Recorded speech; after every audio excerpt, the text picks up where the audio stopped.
Prima, apa kabar? Moga masih dalam keadaan sehat dan juga tetap semangat dalam belajar.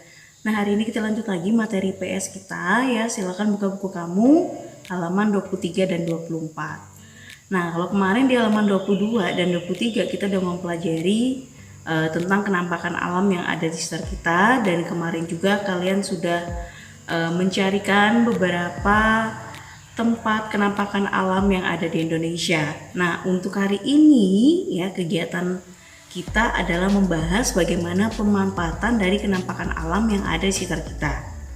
Seperti penjelasan Ibu pada pertemuan kita sebelumnya, bahwa kenampakan alam ini merupakan juga menjadi salah satu sumber daya alam yang bisa dimanfaatkan oleh manusia untuk memenuhi kebutuhan hidupnya.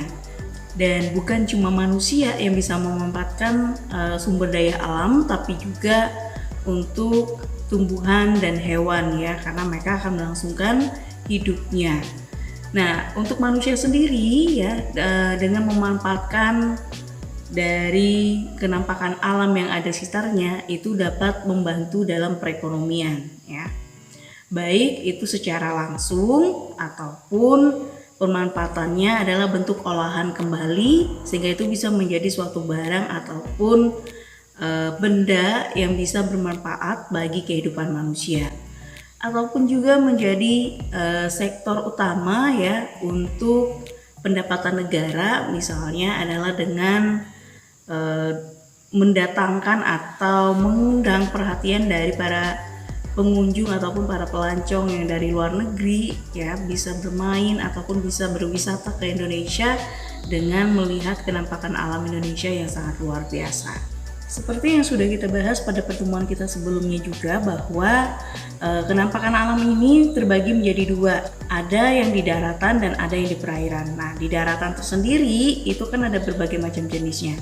Salah satu yang bisa dimanfaatkan oleh manusia seperti yang tertera di buku kamu di halaman 24, di sana adalah pemanfaatan dari dataran tinggi.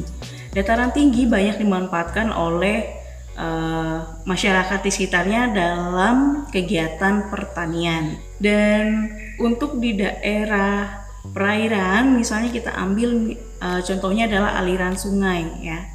Nah, aliran sungai itu dapat dimanfaatkan untuk pembangkit listrik. Nah, selain itu juga ada yang sering kita lihat misalnya adalah pantai. Pantai masuk dalam kawasan daratan ya.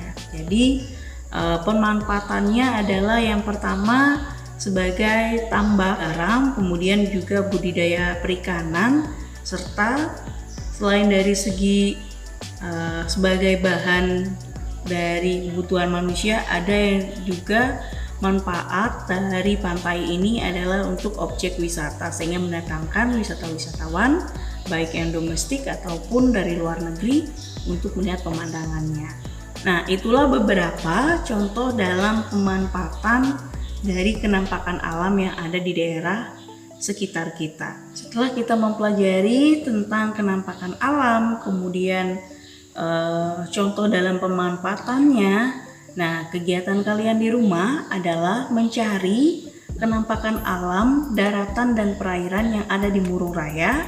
Kemudian kalian tuliskan pemanfaatan dari kenampakan alam tersebut apa ya. Nah, kan di Murung Raya juga banyak sekali tuh kenampakan alamnya ya. Silahkan kalian cari, kalian tuliskan untuk di kawasan daratan dan juga perairan, serta pemanfaatannya seperti apa oleh masyarakat yang ada di sekitarnya. Oke, silakan kalian kerjakan di buku latihan kamu dan dikumpulkan seperti biasa. Sampai di sini dulu pertemuan kita hari ini. Ingat, tetap sehat, tetap semangat, menjalankan protokol kesehatan untuk menjaga kesehatan kita sendiri dan orang-orang di sekitar kita dengan selalu menerapkan 5M dalam kehidupan kita sehari-hari. Sampai di sini dan sampai jumpa.